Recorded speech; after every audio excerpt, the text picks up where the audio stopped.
नमस्कार, BTV news के इस बुलेटिन में आपका स्वागत है। सबसे पहले आइए एक नजर डालते हैं आज की कुछ खास खबरों पर।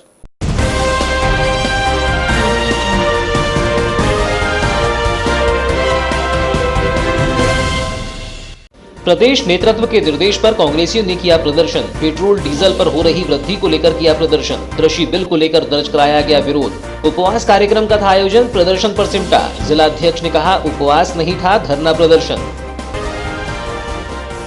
कमिश्नर बी चंद्रशेखर ने ली स्वास्थ्य अधिकारियों की बैठक। राष्ट्रीय स्वास्थ्य कार्यक्रमों की समीक्षा। ट्रामा सेंटर और जिला चिकित्सालय का किया निरीक्षण। जिला चिकित्सालय के निर्माण कार्यों का लिया जायजा। AIC सचिव CP मित्तल का हुआ आगमन। सर्किट हाउस में जिला कांग्रेस पदाधिकारियों से की चर्चा। आगामी नगरीय निकाय चुनावों को लेकर की गई चर्चा। AIC सचिव के आगमन पर दावेदारों ने पेश की दावेदारी। अधिकांश लोगों को मालूम ही नहीं था AIC सचिव का नाम।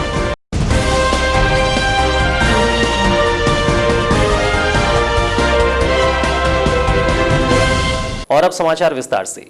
पेट्रोल, डीजल और रसोई गैस सिलेंडर की कीमतों में लगातार हो रही वृद्धि को लेकर प्रदेश भर में 19 दिसंबर को कांग्रेस ने विरोध प्रदर्शन किया। प्रदेश कांग्रेस अध्यक्ष कमलनाथ ने सभी जिला इकाइयों को निर्देश दिए थे कि आमजन के खिलाफ इस कदम का विरोध करें। साथ ही किसानों के समर्थन और तीनों कृषि कानूनों के विरोध में 19 दिसंबर को विरोध दिवस मनाए। इस दिन सभी कांग्रेसजन उपवास रखेंगे, लेकिन बालाघाट में उपवास कार्यक्रम मात्र धरना प्रदर्शन पर ही सिमट कर रह गया। जिला कांग्रेस कमेटी के अध्यक्ष विशेश्वर भगत ने खुद इस कार्यक्रम को उपवास कार्यक्रम नहीं बल्कि धरना प्रदर्शन बताया, जो कि दिन भर चर्चा का विषय बना रहा। धरना प्रदर्शन को लेकर पूर्व विधानसभा उपाध्यक्ष और लांजी विधायक हिना कांवरे ने बताया कि केंद्र में शासित भारतीय जनता पार्टी की सरकार के कार्यकाल में मनमाने तरीके से पेट्रोल डीजल के दामों में वृद्धि की जा रही है। लगातार बढ़ते दामों से आम जनता प्रभावित हो रही है। लगातार बजट बिगड़ रहा है और जनता परेशान हो रही है। उन्होंने बताया कि विश्व बाजार में कच्चे तेल के दामों में कोई वृद्धि नहीं की गई है, फिर भी केंद्र सरकार आए दिन दाम बढ़ाकर जनता को परेशान कर रही है। उन्होंने कहा कि केंद्र सरकार द्वारा लाए गए कृषि बिल का विरोध पूरे देश के किसान कर रहे हैं, जिनके समर्थन में ही कांग्रेस ने यह धरना प्रदर्शन किया है। उन्होंने कहा कि कृषि बिल से किसान परेशान हो जाएगा और निजीकरण को बढ़ावा मिलेगा। किसानों की मांग अनुसार तत्काल ही केंद्र सरकार कृषि बिल वापस ले। जी दीदी बताएं। जैसा आपको हमारे जिला कांग्रेस कमेटी के अध्यक्ष ने बताया, प्रदेश कांग्रेस कमेटी के निर्देशानुसार मूल्य वृद्धि को लेकर डीजल, पेट्रोल, रसोई गैस को की जो मूल्य वृद्धि लगातार हो रही है और कृषि बिल के विरोध में आज हम सभी यहाँ पर धरने के रूप में बैठे हैं विरोध प्रदर्शन के लिए। जिस तरीके से कृषि बिल का विरोध जो कर रहे हैं और आप ही के क्षेत्र में कृषि बिल के आधार बना करके ही कुछ राइस मिलर पर कार्रवाई की गई, इसे क्या मानते हैं आप? देखिए, यहाँ के राइस मिलर्स पर जो कार्रवाई हो रही है वो एक अलग बात है। कृषि बिल का असर तो पूरे देश में है। वो बिल जिसका विरोध खुद स्वयं किसान कर रहा है और ना किसी एक प्रदेश का बल्कि पूरे देश के किसान आज एकजुट होकर विरोध कर रहे हैं। हम उस बिल के विरोध में बैठे हुए हैं। प्रदर्शन में शामिल हुए वक्ताओं ने कहा कि रसोई गैस के दामों में जिस तरह से हर माह वृद्धि की जा रही है, उससे घरेलू बजट बिगड़ रहा है। लगातार बढ़ रहे दामों से महंगाई भी बढ़ रही है और परेशान होना पड़ रहा है। उन्होंने कहा कि केंद्र सरकार जिस तरह से मनमानी कर किसान और आम जनता के साथ खिलवाड़ कर रही है, कांग्रेस वैसा होने नहीं देगी और लगातार विरोध प्रदर्शन करेगी। बता दें कि प्रदेश कांग्रेस के निर्देशानुसार शनिवार को स्थानीय अंबेडकर चौक पर जिला कांग्रेस को उपवास में रहकर 1 दिवसीय धरना प्रदर्शन किया जाना था, जिसे लेकर कांग्रेस द्वारा एक बैनर भी तैयार किया गया, जिसमें लिखा गया कि केंद्र की सरकार द्वारा जन विरोधी, किसान विरोधी और बढ़ते हुए डीजल, पेट्रोल, रसोई गैस की वृद्धि के विरोध में कांग्रेस का उपवास कार्यक्रम जिला और शहर कमेटी के द्वारा किया जा रहा है। लेकिन जब प्रदर्शन शुरू किया गया तो उपवास कार्यक्रम की बजाय सिर्फ धरना प्रदर्शन कर विरोध प्रदर्शन किया गया। इसे लेकर जब जिलाध्यक्ष विश्वेश्वर भगत से चर्चा की गई तो उन्होंने सफाई देते हुए कहा कि उपवास का नहीं बल्कि धरना प्रदर्शन का कार्यक्रम आयोजित किया गया है। जनता पार्टी के कार्यकाल में जिस तरह से पेट्रोल, डीजल, रसोई गैस की बेहताशा बंदी हुई है, अभी कोई कच्चे तेल के रेट नहीं बढ़े हैं विश्व मार्केट में, वर्ल्ड मार्केट में, और उसके बावजूद मोदी सरकार जो है लगातार रेट जो बढ़ा रही है, आखिर चाहती क्या है? घर का हमारी बहनों का बजट गड़बड़ा गया है। 15-15 दिन में 50-50 रुपये 100 रुपये बिल्कुल भी मिल करके बजट बढ़ा देना। पेट्रोल डीजल भी उसी तरह से अब 90 के लगभग 85, 86, 87 तो हो ही है डीजल का, और 95 तक पेट्रोल हो ही रहा है। मूल्य वृद्धि के बिना ये मनमानी जो रेट बढ़ा रहे हैं और जनता के जेब का पैसा वसूल कर रहे हैं, इसका हम कांग्रेस जो विरोध करती है और उसके अंदर में क्या बैठे। कितने लोग उपवास पे बैठे आज यहाँ पे? जितने लोग आया है उपवास नहीं, धरना प्रदर्शन। आपने उपवास कार्यक्रम लिखा है यहाँ पे? थोड़ा चेंज करना पड़ा। धरना प्रदर्शन के दौरान जिला कांग्रेस कमेटी के कार्यकारी अध्यक्ष राजा सोनी, विधायक टामलाल सहारे, विधायक संजय उइके, युवा कार्यवाहक युवा प्रदेशाध्यक्ष नितिन भोज, एआईसी सदस्य पुष्पा बिसेन, प्रदेश सचिव भीम भुलसुंगे, ब्लॉक अध्यक्ष श्याम पंजवानी, सेवा दल अध्यक्ष सौरभ लिल्लारे सहित बड़ी संख्या में कांग्रेस जन मौजूद रहे। जबलपुर संभाग के कमिश्नर बी चंद्रशेखर ने 18 दिसंबर को बालाघाट जिले के प्रवास के दौरान जिला चिकित्सालय बालाघाट का निरीक्षण कर वहां की व्यवस्थाओं को देखा और स्वास्थ्य विभाग के अधिकारियों की बैठक लेकर उन्हें आवश्यक दिशा निर्देश दिए। इस दौरान कलेक्टर दीपक आर्य, अपर कलेक्टर फ्रैंक नोबल ए, जिला पंचायत के मुख्य कार्यपालन अधिकारी उमा माहेश्वरी, मुख्य चिकित्सा एवं स्वास्थ्य अधिकारी doctor Manoj Pandey, civil surgeon doctor Ajay Jain और अन्य अधिकारी उपस्थित थे। कमिश्नर चंद्रशेखर ने जिला चिकित्सालय के भ्रमण के दौरान सबसे पहले जिले के ट्रॉमा सेंटर का निरीक्षण किया और प्रसूताओं से चर्चा की। इस दौरान उन्होंने स्वास्थ्य सुविधाओं और चल रहे निर्माण कार्यों का अवलोकन किया। इसके बाद शाम 6 बजे समस्त जिला कार्यक्रम अधिकारी, खंड चिकित्सा अधिकारियों की ART सेंटर में बैठक लेकर कोरोना की वर्तमान स्थिति और समस्त राष्ट्रीय स्वास्थ्य कार्यक्रमों की समीक्षा की। कमिश्नर ने कोविड के संबंध में जिले में होम आइसोलेशन में रखे जा रहे मरीजों की पहले समस्त प्राथमिक जांच जैसे blood sugar, BP, x ray, lipid profile अनिवार्य रूप से कराने के निर्देश दिए। उन्होंने कहा कि कोविड मरीजों की पूर्व में कोई गंभीर बीमारी का इतिहास हो तो उस प्रकरण में उन्हें होम आइसोलेशन में न रखा जाए। जिले के सभी विकास खंडों की MMU टीम के माध्यम से सतत निगरानी की जाए। जिले में आयुष्मान भारत योजना के अंतर्गत अधिक से अधिक पात्र परिवारों के आयुष्मान कार्ड बनाने के लिए ग्राम पंचायत के माध्यम से शिविर लगाने के निर्देश दिए। जिले के SNCU वार्ड में एंटीबायोटिक का उपयोग कम करने और बच्चों का उचित उपचार करने के भी निर्देश दिए गए। जिले के टीकाकरण कार्यक्रम में आवश्यक सुधार लाने के लिए दूरस्थ ग्रामीण क्षेत्रों और आदिवासी विकास खंडों में छूटे हुए बच्चों को पूर्ण टीकाकरण करने की कार्य योजना बनाकर टीकाकरण करने के निर्देश दिए गए। जिले में मलेरिया के प्रकोप को कम करने के लिए विशेषकर बिरसा, सोनगुड्डा, गढ़ी और वन क्षेत्रों में सतत लार्वा सर्वे कर उपचार कराने को कहा गया। उन्होंने राष्ट्रीय कुष्ठ उन्मूलन कार्यक्रम, राष्ट्रीय क्षय नियंत्रण कार्यक्रम, अंधत्व निवारण आदि की समीक्षा कर इन कार्यक्रमों के लक्ष्य को पूर्ण करने के निर्देश दिए। देखो, एक सिंगल विषय नहीं था, ये जो काफ़ी जो योजनाएं थी उनकी समीक्षा मुख्य था, तो वो हमने समीक्षा की है। योजनाओं में प्रगति लाने के प्रयास करने के लिए कहा है। और कोविड के संबंध में अभी हमने हॉस्पिटल में सभी BMOs और जो यहाँ के डॉक्टर्स हैं उनके साथ बातचीत की है। उद्देश्य यह है कि कैसे हम कोविड से कोई भी व्यक्ति की मृत्यु ना हो, ये सुनिश्चित करें, इस दिशा में प्रयास करने के लिए कहा। सर, व्यवस्थाओं को लेकर क्या कहना चाहेंगे? व्यवस्थाएं ओवरऑल सेटिस्फैक्ट्री है। मुझे लगता है कि कुछ चीज़ों में और बेहतर करने की आवश्यकता है, तो वो उसके बारे में भी हमने बातचीत की। सर, जैसे चिकित्सकों की लगातार कमी जो प्रदेश में चल रही है, उसके कारण काफ़ी कुछ सही कहना आपका, चिकित्सकों की कमी तो आपने बिल्कुल सही कहा कि ये राज्य स्तर पर हर जगह पर प्रॉब्लम है। बैठक में जिला मलेरिया अधिकारी डॉक्टर निलय जैन, समस्त खंड चिकित्सा अधिकारी, जिला कार्यक्रम प्रबंधक डॉक्टर शैलेश डहरिया, राजा राम चक्रवर्ती, DEIC मैनेजर, एपिडेमियोलॉजिस्ट उपस्थित थे। आगामी समय में प्रदेश में होने वाले नगरीय निकाय एवं त्रिस्तरीय पंचायत चुनावों को लेकर कांग्रेस ने अपनी तैयारियां प्रारंभ कर दी हैं। प्रदेश में कई कांग्रेस पदाधिकारी अलग अलग जिलों में पहुंचकर चुनावों की तैयारियों का जायजा लेकर जिला पदाधिकारियों से रायशुमारी भी कर रहे हैं। इस दौरान नगरीय निकाय चुनावों को लेकर दावेदार भी सामने आ रहे हैं। 19 दिसंबर को बालाघाट पहुंचे अखिल भारतीय राष्ट्रीय कांग्रेस के सचिव एवं महाकौशल प्रभारी सीपी मित्तल का बालाघाट आगमन हुआ, जहां उन्होंने स्थानीय सर्किट हाउस में कांग्रेस पदाधिकारियों सहित दावेदारों से भी भेंट की। 19 दिसंबर को बालाघाट पहुंचे एआईसी सचिव और महाकौशल प्रभारी सीपी मित्तल ने स्थानीय सर्किट हाउस में जिला पदाधिकारियों की बैठक लेकर आगामी चुनावी तैयारियों को लेकर जरूरी दिशा निर्देश दिए।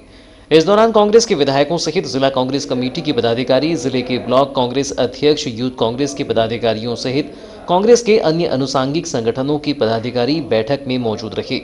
सर्किट हाउस में पहुंचे महाकौशल पर्यवेक्षक ने आगामी चुनावों के लिए बालाघाट जिले के कांग्रेसियों से कहा, ये बात देखने में आती है कि जो नाम जिले स्तर से भेजे जाते हैं वे नाम कट जाते हैं, लेकिन इस बार ऐसा नहीं होगा। इस मर्तबा न तो दिल्ली से कोई दखल होगी और न ही मध्य प्रदेश से। आप लोग जो नाम आपस में तय करेंगे और अपना उम्मीदवार बनाएंगे वही नाम तय होगा। इसलिए इस मर्तबा हाईकमान की चिंता किए बिना ही आप लोग चुनाव की तैयारियों में जुट जाएं। बैठक में पर्यवेक्षक के समक्ष कांग्रेसियों ने भाजपा की तरह पूरे चुनाव के दौरान बड़े पदाधिकारियों को रहने की बात कही। उन्होंने कहा कि जिस तरह भाजपा के बड़े पदाधिकारी चुनाव की भूमिका मिलने के बाद चुनाव परिणाम तक अपने तय स्थान पर मौजूद रहते हैं, ठीक उसी तरह कांग्रेस के बड़े पदाधिकारी भी अपने तय स्थान पर रहेंगे तो कांग्रेस को सफलता भी मिलेगी।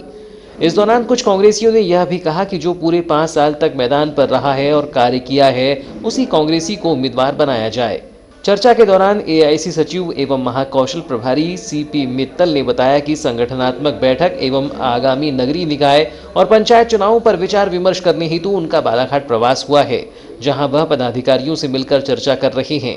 उन्होंने बताया कि नगरीय निकाय चुनावों को लेकर कांग्रेस प्रदेश अध्यक्ष कमलनाथ के द्वारा एक कमेटी बनाई गई है।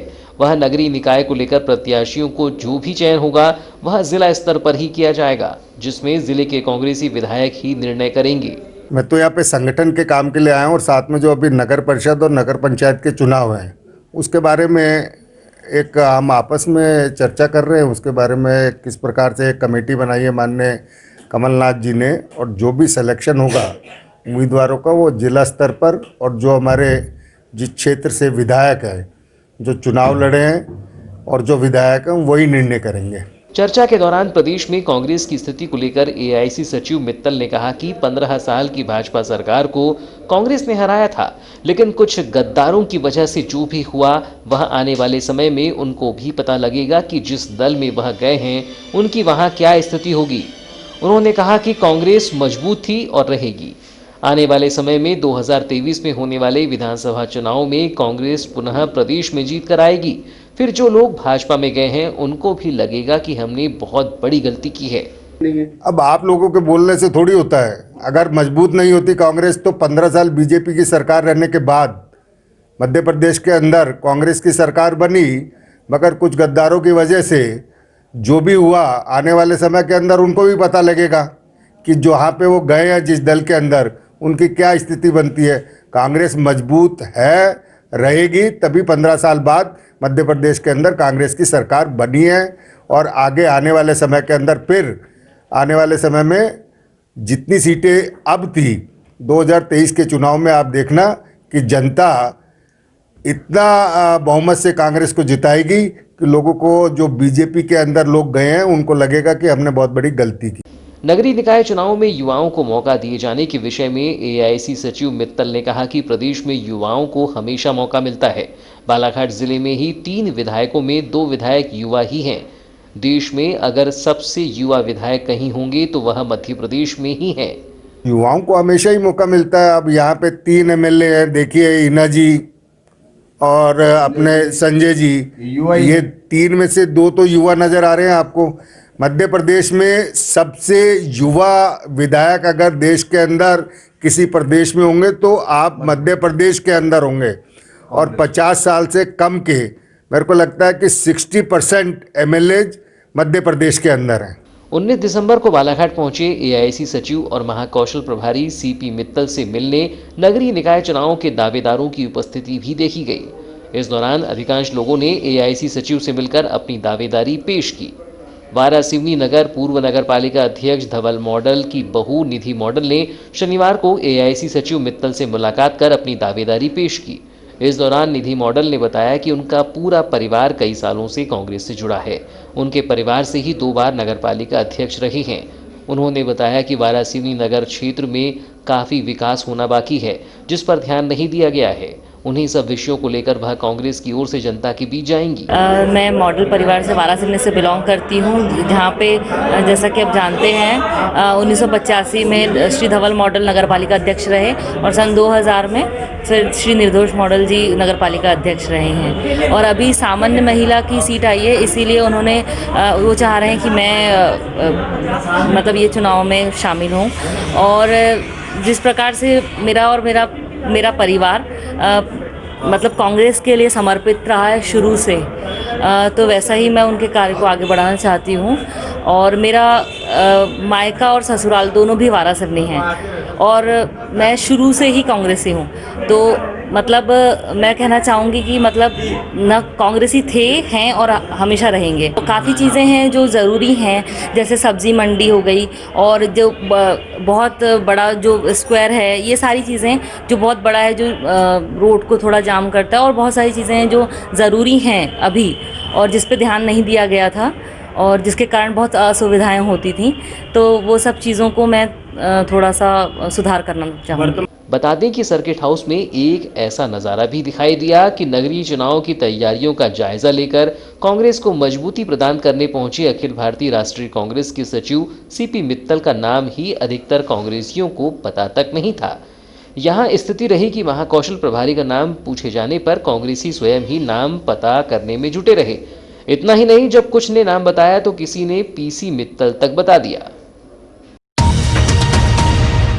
पूरे प्रदेश में कोरोना की भयावह स्थिति को संभालने के लिए नियुक्त अस्थायी कोविड-19 आयुष चिकित्सकों की लगभग 9 माह की निरंतर सेवा देने के बाद अब मध्य प्रदेश सरकार सभी कोरोना योद्धाओं को पुरस्कार स्वरूप बेरोजगारी देने जा रही है, जिसके चलते 31 दिसंबर को प्रदेश के लगभग 800 अस्थायी आयुष चिकित्सक बेरोजगार हो जाएंगे।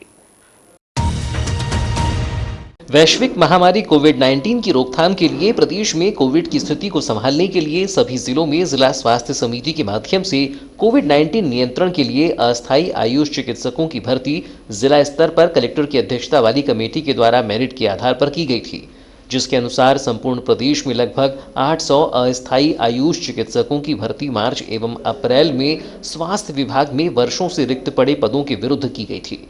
स्वास्थ्य विभाग के द्वारा इन्हीं रिक्त चिकित्सकों के स्थान पर संपूर्ण प्रदेश में अस्थायी कोविड-19 आयुष चिकित्सकों की भर्ती करके प्रदेश में लगभग लाखों मरीजों का कोविड सैंपलिंग करके, लाखों मरीजों का उपचार करके मरीजों को ठीक भी इन्हीं आयुष चिकित्सकों के माध्यम से किया गया है।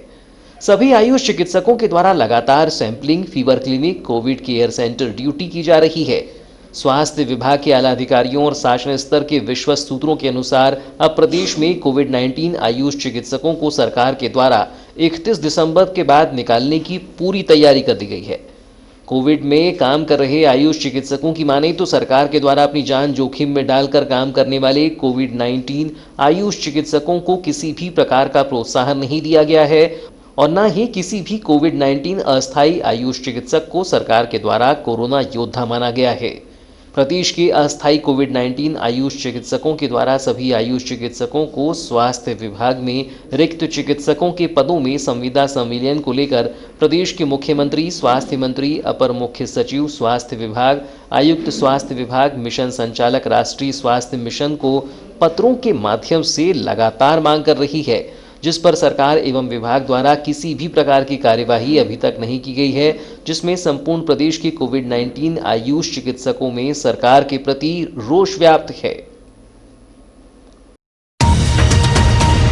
तो ये थी अब तक की खबरें। नई खबरों के साथ एक बार फिर हम हाजिर होंगे, तब तक के लिए दीजिए इजाजत। नमस्कार।